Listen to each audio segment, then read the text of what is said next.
बोलो बोलो पहाड़ा वाली माई की तेरा दर्शन करा दीजिए। नौमी में अवतारी मैया दर्शन करा दीजिए।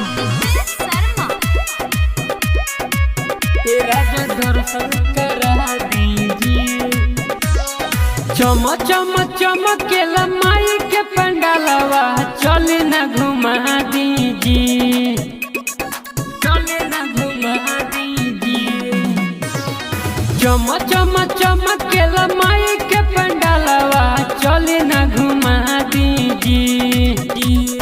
9 दिन नौमी में अवतारी मैया ए राजा दर्शन करा दीजिए।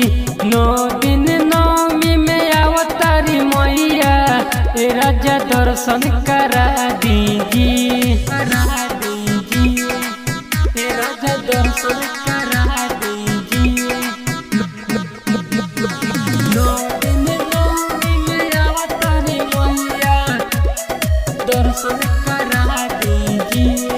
बड़ी मन भावन बाटे सुरतिया हो, चांदो से सुंदर लागे मूर्तिया हो। अरे चमकेला माथवा के बिंदिया, बिना देखले नया आवेला निंदिया। जाई के बजरिया से ताजा फल फूलवा राजा लिया दीजिए।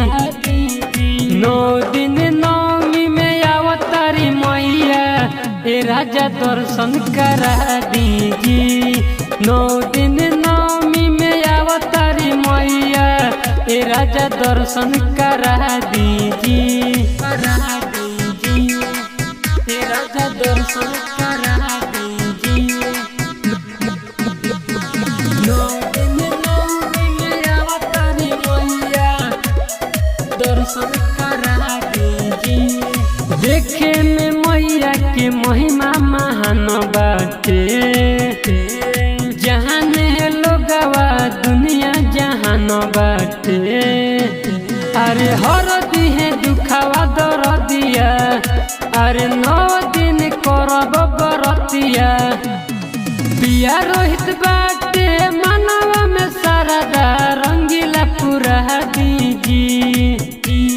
9 दिन नौमी में अवतारी मैया ए राजा दर्शन करा दीजिए। 9 दिन नौमी में अवतारी मैया ए राजा दर्शन करा दीजिए। Presented by Sonia Music Betia।